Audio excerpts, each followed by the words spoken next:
디모데전서 1장 12절 나를 능하게 하신 그리스도 예수 우리 주께 내가 감사함은 나를 충성되이 여겨 내게 직분을 맡기심이니 내가 전에는 회방자여 핍박자여 포행자였으나 도리어 긍휼을 입은 것은 내가 믿지 아니할 때 알지 못하고 행하였습니다.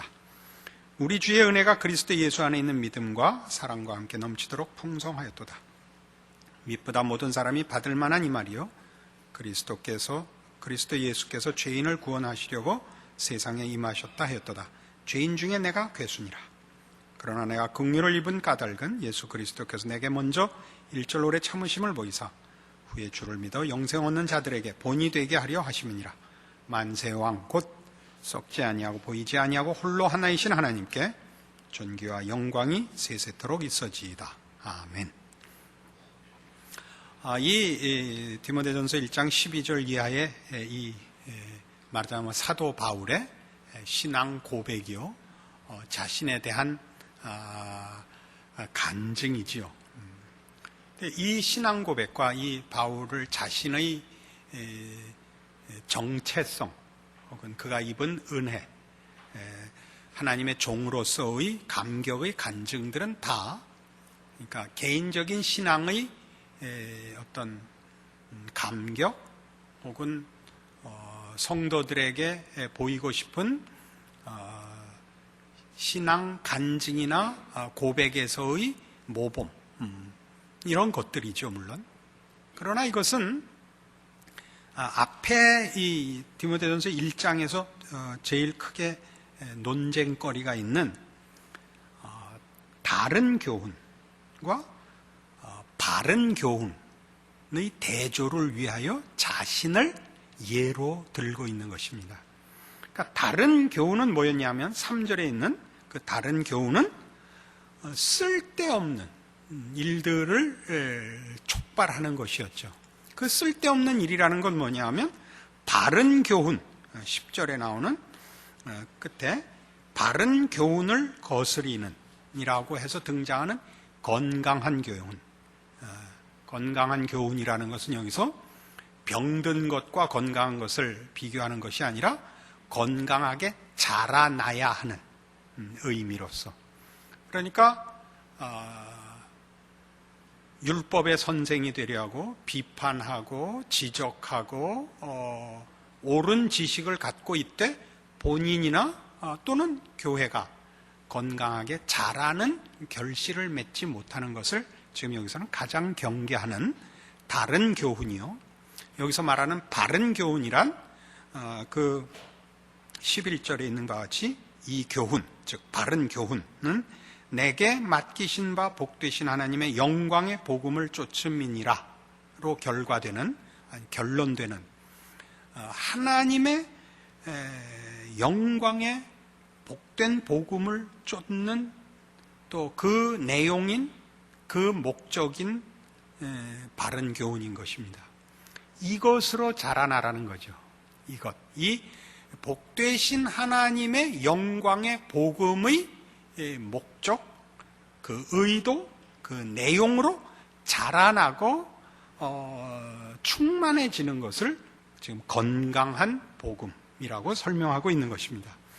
그런 차원에서 이제 자기를 예로 삼는 것이죠. 이 복음이 나를 어떻게 바꿔놨나 봐라 이겁니다. 이 복음이 나를 어떻게 바꿔놨나 봐라. 12절에 있는 바와 같이 나를 능하게 하신 이라는 이 표현은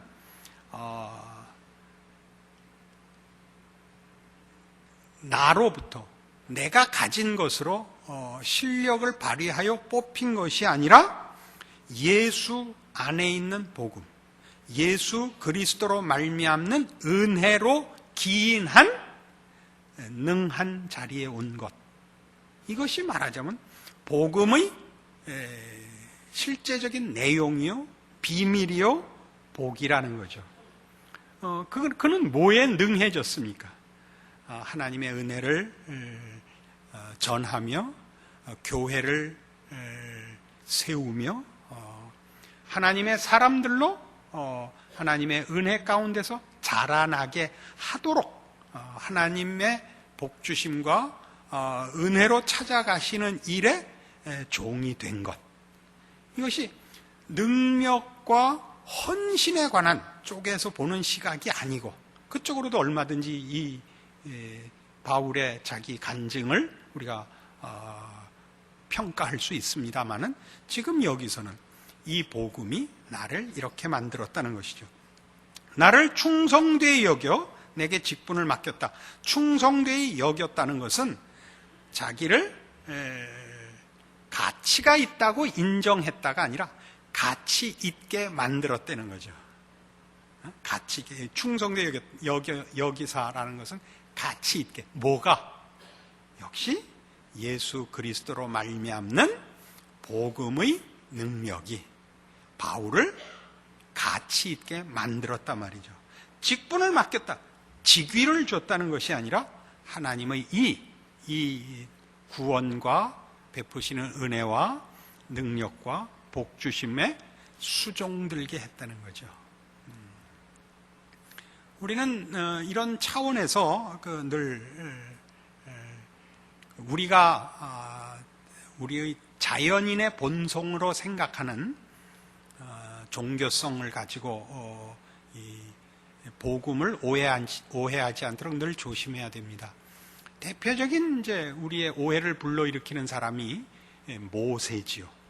마치 모세가 있어서 하나님이 이스라엘 백성을 구원해낼 수 있었던 것 같이 생각을 하고, 마치 모세가 있었기 때문에 하나님은 10가지 재앙을 베풀 수 있었던 것 같고, 홍해를 가를 수 있고 만나를 주신 것 같이 생각을 합니다.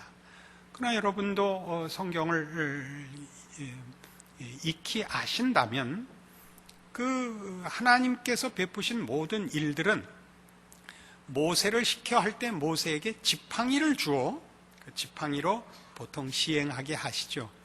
홍해를 가를 때도 지팡이로 홍해를 가르치게 하고, 그 나일강을 피로 물들일 때도 지팡이를 쓰게 합니다.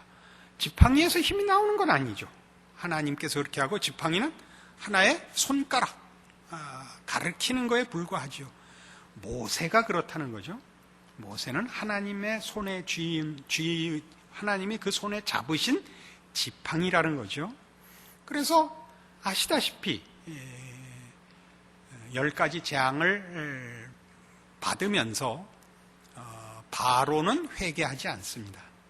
바로는 힘에 밀려서 할 수 없이 양보하지만 다시 돌이켜 홍해까지 추적해 오지 않습니까? 거기서 오히려 변하는 사람은 모세지요. 모세는 부름을 받았을 때 기쁜 마음이나 감사한 마음, 순종하는 마음으로 하나님의 부름에 응한 것이 아니고, 출애굽기 3장에서 6장에 걸치는 내용을 한번 다시 검토해 보시면 모세는 불만을 토로하고 하나님의 부르심에 끝까지 순종하지 않으려고 거역합니다. 마지막에 하나님이 노를 바라사 할 수 없이 붙들려 나오죠. 그 10가지 재앙을 통하여 비로소 모세는 우리가 기대하는, 보통 잘못 생각하는 그 영웅이 되지요. 그는 뒤쫓아오는 애굽 병사들을 보고 놀라는 이스라엘 백성 앞에 비로소 영웅으로 섭니다. 너희는 가만히 서서 오늘날 너희를 위하여 베푸시는 하나님의 구원의 능력을 보라 라고 처음으로 모세는 지도자 노릇을 합니다.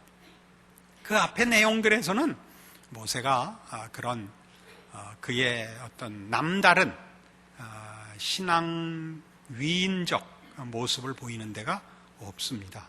그러니까 그 10가지 재앙은 바로를 위해서 있은 것이 아니고 모세와 그의 하나님의 백성들을 위해서 있었다, 이렇게 얘기할 수 있습니다. 같은 맥락인 것입니다. 바울은 자기가 남다른 실력이 있어서 지도자로 부름을 받고 하나님 앞에 쓰임을 받는 것이 아니라 자기가 쓰임을 받는 것을 복음이 가진 능력의 결과라고 소개하고 있는 것입니다. 이해하시겠습니까? 그러니까 하나님이 그리스도 예수 안에서 우리에게 베푸신 구원의 은혜, 하나님의 자녀로의 부르심, 우리 에베소서 4장 24절 이하에 나오는 바와 같은 의와 진리의 거룩함으로 부르심을 받은 새 사람, 이 구원받은 하나님의 백성의 영광과 그 자랑의 자리는 복되신 이 하나님의 영광의 복음의 능력에 의하여 우리에게 결과됐고 허락된 것이다 하는 것을 위하여 바울은 자신을 예로 들고 있는 것입니다. 우리는 바울의 이 고백을 바울은 얼마나 겸손한가, 바울은 얼마나 충성된가, 바울은 얼마나 진실한가 라는 개인적인 미덕이나 신앙적 어떤 겸손, 자세 이런 쪽에서 이 디모데전서에 기록된 내용을 1차적으로는 보시면 안 됩니다. 그것은 순전히 바울이 복음이 나를 어디서부터 어디로 끌고 가고 무엇을 만들었는가, 복음이 하는 일이 무엇인가를 보이는 장면으로 말하자면 바른 교훈이 뭐냐를 우리에게 가르치고 있는 것입니다. 이렇게 되지 않으면 우리는 다른 교훈을 주고받고 있다는 것이죠. 하나님의 사람으로 건강하게 충만해 가는 일을 하고 있지 않다면 이 바울, 초대교회의 하나님의 백성들을 박해하며 스데반을 죽이고 다메섹으로 살기가 등등하여 이 기독교인들을 핍박하러 잡으려고 가던 그 사울이 이 바울이 된 이 대조가 하나님이 그리스도 예수 안에서 베푸신 복음의 은혜요 능력이라는 것입니다. 그래서 이렇게 얘기하죠. 13절 다시 보시면, 내가 전에는 회방자요 핍박자요 포행자였으나 도리어 긍휼을 입은 것은 내가 믿지 아니할 때 알지 못하고 행하였습니다. 잘못 이해를 하시면 회방자고 핍박자고 포행자였으나 왜 긍휼을 입었냐 하면 그때 모르고 그랬기 때문에, 그래서 좀 봐줬다로 읽힐 수 있죠. 그러나 성경에서는 몰랐다는 것이 최고의 죄입니다. 의외죠. 우리는 훨씬 더 윤리 도덕적 차원에서 더 많은 죄들을 살인을 했다, 이런 것이 더 큰 죄로 여겨지고, 몰랐다는 것은 우리 보통 면죄의 그 조건으로 삼지 않습니까? 몰랐어라는 건 큰 면죄의 사유가 되는데, 제 가까운 친구 하나는 안산에서 상가에 칼국수집을 하고 있습니다. 근데 어느 날 손님이 하나 식사를 하고 나갔다가 올라오더니 이중 주차를 한 차가 파킹에 기아를 박아놓고 나가서 차를 뺄 수 없으니 방송을 해달라. 그래서 이제 상가 내에 방송을 했는데도 안 나타나는 겁니다. 30분이 지나서야 죄송합니다. 보통 이때는 성별로 따질 때 여성분들인 범인인 경우가 많아서 순전히 통계에 근거한 얘기입니다. 저는 성차별을 하지 않습니다. 아주머님 한 분이 이제 뛰어나오신 겁니다. 왜 30분이 걸렸는지 그 내용은 못 들었습니다. 그러니까 이제 제 친구가, 아주머니 이렇게 하고 가시면 어떡합니까? 최소한 중립의 기아를 놓고 가셔야죠. 그러자 그분이 한 핑계가 바로 이겁니다. 우리 보통 쓰는 죄송해요, 몰랐어요. 그러자 제 친구가 이런 명답을 했죠. 아주머니 모르지 마시란 말이에요.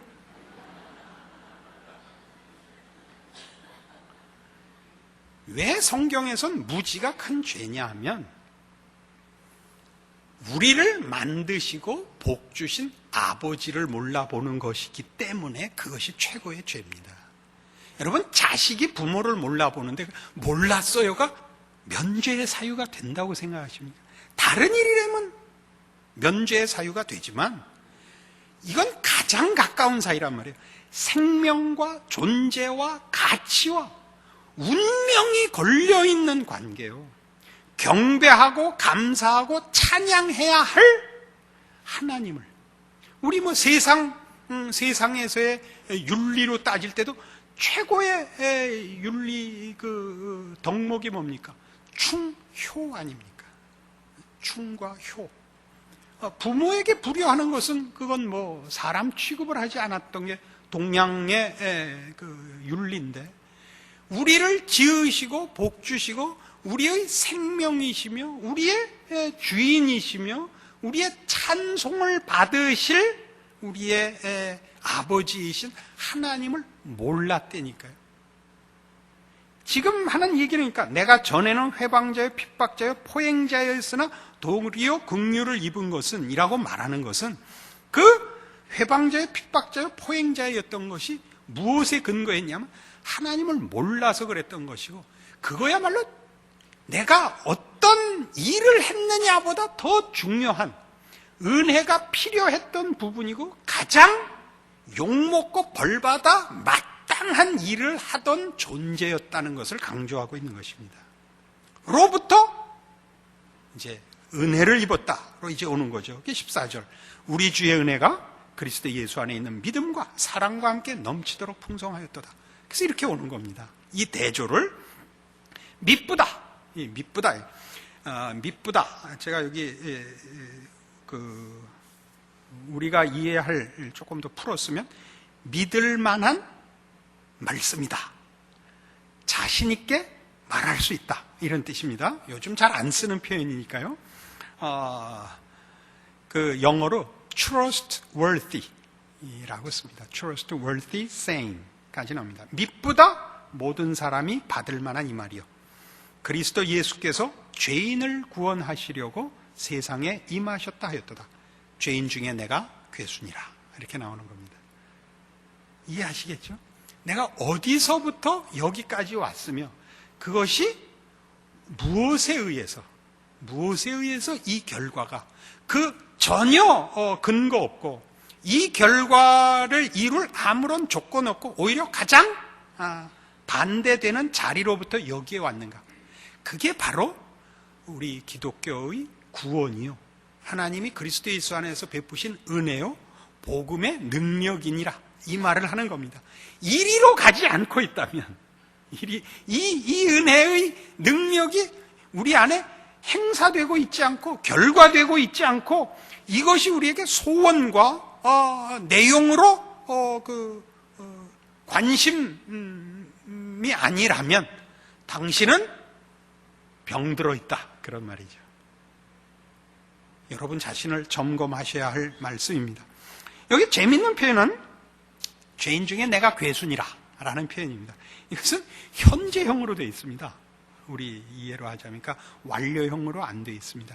예전에 내가 죄인이었다가 아니라 지금 죄인이라는 겁니다. 그러니까 뭐 바울이 구원 얻고 나서도 계속 죄를 짓고 있구나, 그런 표현이 아니고 그가 어디서부터 여기에 왔는가를 지금까지 잊지 않고 있다는 걸 강조하는 표현입니다. 내가 죄인 중에 괴순이라 라는 표현은 내가 와 있는 이 자리를 강조하는 것이 아니라 이 자리에 올 조건이 나에게 전혀 없었고 전혀 아닌 자리로부터 이 자리에 오게 된 복음의 능력을 강조하기 위하여 은혜를 입어 죄인 중에 괴수인 자리로부터 하나님의 종이라는 이 자리에 왔다는 것을 대조하고 있는 것입니다. 그래서 밑에 이렇게 나오죠. 그러나 내가 긍휼을 입은 까닭은 예수 그리스도께서 내게 먼저 1절 오래 참으심을 보이사 후에 주를 믿어 영생 얻는 자들에게 본이 되게 하려 하심이니라. 어떤 본?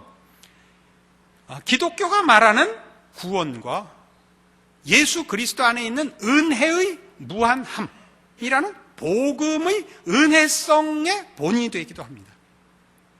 바울이 죄인 중에 괴수였는데도 구원을 얻었을 뿐만 아니라 하나님의 종으로까지 쓰임을 받는다라는 그 본이 되기도 하고, 또 하나의 본은 사실은 이 디모데서에서 하고 싶은 본은 그러니까 복음이라는 것이 그리스도 예수 안에 있는 하나님께서 베푸신 은혜의 구원이라는 것이 우리를 어디로까지 끌고 가는, 어디까지 영광스럽게 만드는 복음이냐의 본이라는 것이죠. 그러니까 이 진전과 이 소원과 이 변화가 없다면, 말하자면 여러분은 다른 교훈을 쫓고 있는 셈이다. 그렇게 지적하고 싶은 것이 이 내용인 것입니다. 고린도 후서 11장에 가시면 말하자면 이런 사도 바울의 고백들이나 우리가 믿는 기독교 신앙의 은혜와 그 능력에 대하여 바울의 이런 다른 도움을 받을 만한 또 고백들을 만납니다. 고린도 후서 11장 22절 298페이지입니다. 저희가 히브리인이냐? 나도 그러하며. 저희가 이스라엘인이냐? 나도 그러하며. 저희가 아브라함의 씨냐? 나도 그러하며. 저희가 그리스도의 일꾼이냐? 정신없는 말을 하거니와 나도 더욱 그러하도다. 내가 수고를 넘치도록 하고 옥에 갇히기도 더 많이 하고 매도 수없이 맞고 여러 번 죽을 뻔하였으니 유대인들에게 40에 하나 감한매를 5번 맞았으며 3번 태장으로 맞고 1번 돌로 맞고 3번 파손하는데 일주야를 기품에서 지냈으며 여러 번 여행해 강의 위험과 강도의 위험과 동족의 위험과 이방인의 위험과 신의 위험과 광야의 위험과 바다의 위험과 거짓 형제 중의 위험을 당하고 또 수고하며 애쓰고 여러 번 자지 못하고 줄이며 목마르고 여러 번 굶고 춥고 헐벗었노라. 이 얘기를 왜 하냐 하면 이제 사도 바울에게 고린도 교회가 당신이 정말 하나님의 종이 맞냐라는 사도권에 대한 의문을 제시한 데 대한 답입니다. 내가 사도가 맞다. 그러니까 고린도 교회에서 사도 바울의 사도권에 대해 의문을 제시한 것은 당신이 이 전능하신 하나님, 온 우주를 창조하신 하나님의 종이라면 절반쯤은 신이 되어 있어야 되지 않느냐 이거죠. 그런데 당신 밤낮 의도 터지고 시원치도 않고 늘 쫓겨다니고 이게 무슨 숨어 다니는 생쥐같이 됐으니 이게 정말 하나님의 종이 맞냐? 영광의 창조주의 종이 됐다면 또 헤라클레스나 이순신이나 이쯤은 돼야 되지 않느냐 이런 얘기입니다. 거기에 대하여 바울의 답은 이겁니다. 내가 이 고생하는 것들을 봐라. 이것이 왜 내 사도직을 증명하느냐면 이걸 내가 내 이익을 위해서야 하겠느냐 이거죠. 이 고생을 내가 왜 하겠느냐? 이 고생을 하고 내가 뭘 얻길래 내가 이 고생을 하겠느냐? 이걸 보면 내가 하나님의 종이라는 것을 너희들이 알 수 있을 것이라. 이걸 위하여 자기의 고생한 얘기, 핍박받은 얘기를 나열하는 것입니다. 무엇 때문에요? 그가 가진 그리스도 예수 안에 있는 복음의 귀한 것 때문에 자신을 위해서가 아니라 하나님이 그리스도 예수 안에서 모두를 찾아오시는 복음의 권능과 그 복된 초청 때문에 그가 기쁨으로 자신의 희생과 수고와 고생을 기꺼이 감당한다. 이것으로 내가 하나님의 종인 것을 너희가 이해할 수 없다면 말하자면 너희가 그럼 신자가 아니다. 이런 답변을 한 셈입니다. 근데 여기 하나 더 붙입니다. 28절 이외의 일은 고사하고 오히려 날마다 내 속에 눌리는 일이 있으니 곧 모든 교회를 위하여 염려하는 것이라. 누가 약하면 내가 약하지 아니하며 누가 실족하게 되면 내가 애타하지 않더냐. 이건 기가 막힌 데입니다. 그러니까 보세요. 내가 나를 위해서 이걸 하는 게 아니고 당신을 위해서 하는 겁니다. 그러니까 명분과 일에서만이 아니라 본심에서인 겁니다. 그의 마음이, 생각이 그리스도를 닮아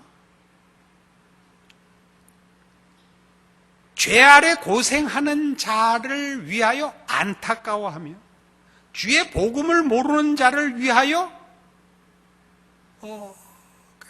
가슴이 저린 것입니다. 이게 복음이 바울로 하여금 세상의 모든 것들을 버리고 기꺼이 하나님의 부름에 응하여 순종하는, 희생하는 인생을 살게 했으며 그 복음으로 모든 사람이 복받기를 바라서 하나님이 그 아들을 십자가에 매단 그 사랑과 열심에 동참한 자리까지 가 있는 것으로 내가 사도가 맞다 라고 당당히 답변을 할 수가 있는 것입니다. 우리는 우리의 신앙을 우리가 예수를 믿노라 고백하는 우리의 신자된 말하자면 그 증거를 여러 가지로 삼을 수 있습니다. 그러나 한번 오늘 이렇게 우리가 확인해 본 이 바울의 답변식으로 여러분의 신자된 여러분의 책임을 한번 점검해 보시기를 바랍니다. 우리는 많이 부끄럽습니다. 우리 보고 바울같이 세상을 돌아다니면서 가는 곳마다 교회를 세우라는 것 아닙니다. 자기를 위하여 살지 않으며 기꺼이 희생하여 교회를 세우며 죄 아래 신음하는 자에게 하나님의 구원과 은혜와 능력의 복음을 전하여 하나님이 우리를 위하여 기꺼이 그 아들을 보내신 사랑에 동참한 마음, 그리스도의 마음을 본받는 자 된 그 자리에까지 간 그것으로 자신의 종된 것과 복음의 능력을 증거해낸 이 자리와 이 고백을 모든 신자들이 당연히 목표해야 되는 것입니다. 우리는 이런 일에 사실 턱없이 우리의 신앙 점검이 성경적이지 않습니다. 우리는 비평은 잘합니다. 하지는 않습니다. 해보십시오. 얼마나 어려운가. 그 한국 축구하는 거 보면 얼마나 답답한지 아시겠죠? 그 골대 앞 3m에서 찬 공이 크로스바를 넘어가는데 환장하겠죠. 거기서는 그 위로 차려면 대단한 실력이 필요합니다. 그 큰 골대에 그 공 하나가 안 들어가는 겁니다. 여러분 가서 축구 한번 해보십시오. 이 센터라인에서 골대까지 갔다가 돌아올 수가 없습니다. 심장이 터져서 다 거기서 순교하기 때문입니다. 여러분 그 탁구만 한번 쳐봐도요. 탁구가 상당히 보기보다 무거운 운동이 아니면서도 격렬한 것이 가장 빠른 순발력을 요구하고 몸 동작에 늘 역회전이 많이 걸립니다. 오른쪽으로 갔다 왼쪽으로 갔다를 이렇게 무릎이 돌아오기 전에 상체가 돌아와서 무릎은 오른쪽에 있고 상체는 왼쪽에 있는 이런 일들을 해야 됩니다. 제가 운동을 건강상 이렇게 저렇게 찝쩍거려 본 중에 이건 못하겠다고 손 든 게 역도. 당연히 이해하시겠죠? 역도하고 탁구는 못하겠더라고요. 보기보다. 2.5g짜리 공 갖고 치는데 무릎을 이렇게 몇 번의 급동작을 했더니 다음날 양말을 못 신겠더라고요. 아시겠습니까? 우리가 우리 축구 대표단한테 말이 많죠. 이동국, 넌 왜 골대 앞에서 머리 빗질하고 있냐? 공을 차라 이놈아. 이거네. 박지성, 너는 지성이면 감천인데 왜 지성만 부리냐? 이게 우리 답답함이에요. 그러니까 들어가 해보라니까.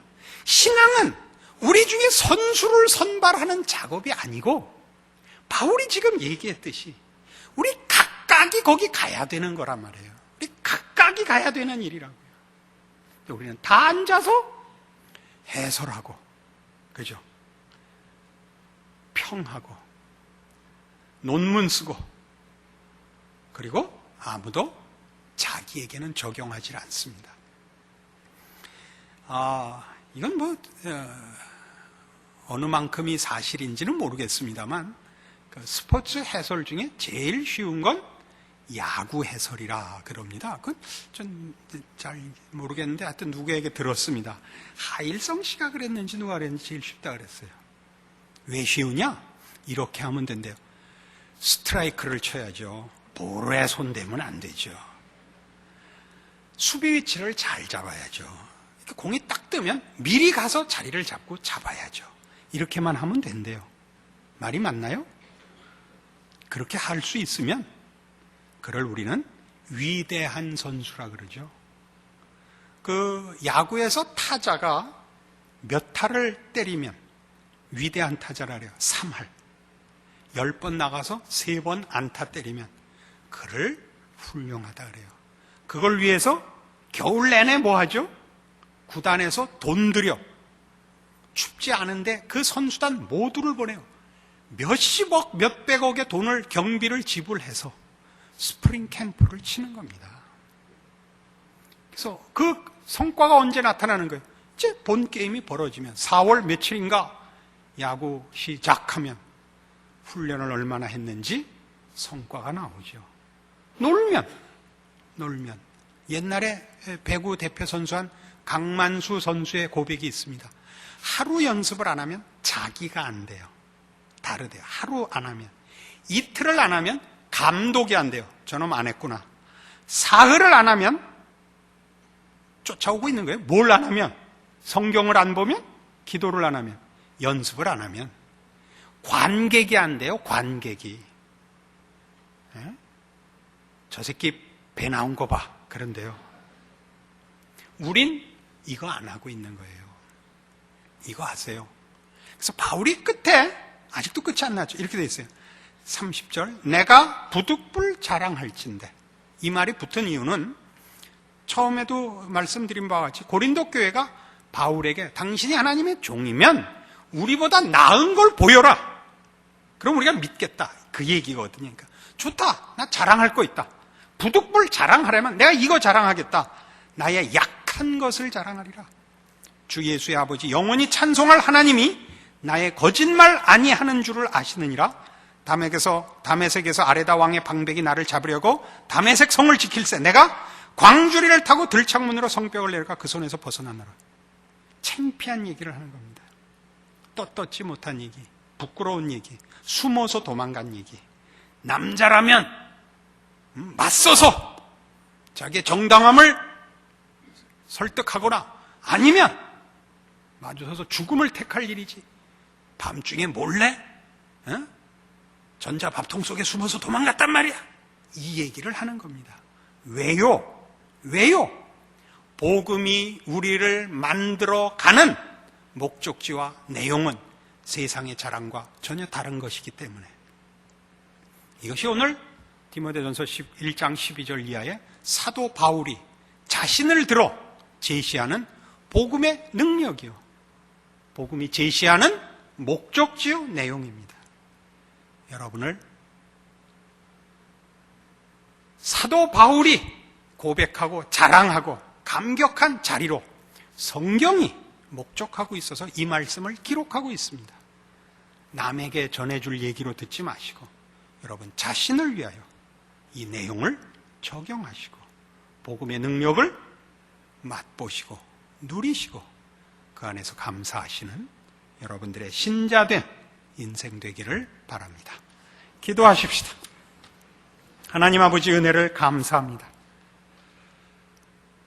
하나님은 우리 아버지시고 우리를 위하여 그 아들을 보내신 우리를 영원토록 지극히 사랑하시는 우리의 주인이십니다. 바울의 저 고백과 같이 나를 능하게 하신 하나님, 영원히 찬송받으실 하나님, 예수 안에서 나를 하나님의 자녀 삼으신 우리 아버지 하나님, 이 고백을 부끄러움 없이 하도록, 아니 그리고 은혜를 구하며 베푸신 은혜로 충만케 되기를 소원하여 계속 아버지를 부르며 소원하며 자라나가며 자기를 채찍질하는 인생으로 살도록 오늘 주신 말씀 우리의 평생에 잊지 않을 우리의 복음과 교훈이 되게 하옵소서. 예수님 이름으로 기도합니다. 아멘.